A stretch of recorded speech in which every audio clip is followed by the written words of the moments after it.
Sound of a gentle car engine humming then fades.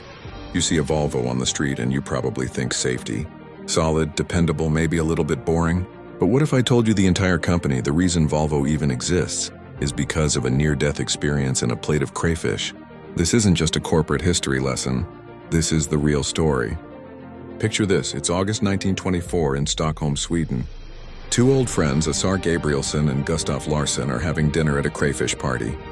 Gabrielsson is a sharp businessman, an economist at a massive ball-bearing company called SKF. Larsson is a brilliant engineer, a guy who used to work with Gabrielsson at that same company. For years, Gabrielsson had been obsessed with an idea. He saw all these American cars flooding into Sweden, but he knew they weren't built for the rough, icy Swedish roads.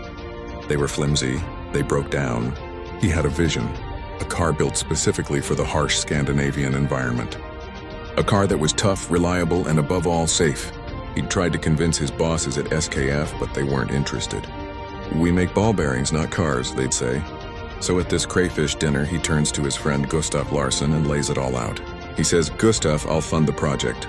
You design the car, let's do this together." Larsson, a true engineer, thinks it over and agrees, but only on one condition.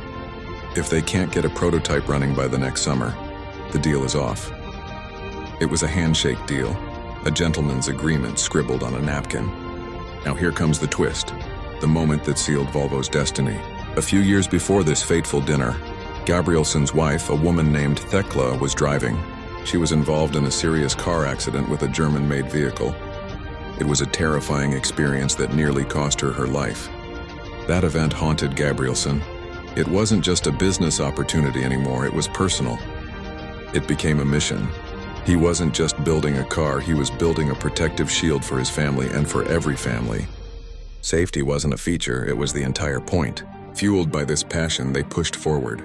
The bosses at SKF finally saw the potential and agreed to fund the new venture, naming it Volvo, which is Latin for I roll.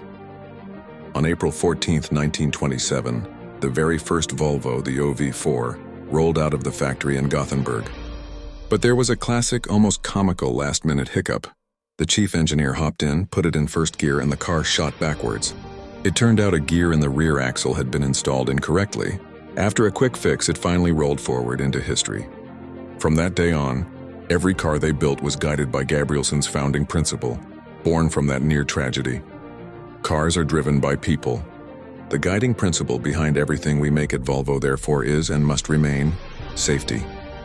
So next time you see that Volvo logo, remember it's more than just a brand. It's the legacy of a crayfish dinner, a handshake deal, and a husband's promise to protect his family. A promise that ended up protecting the world.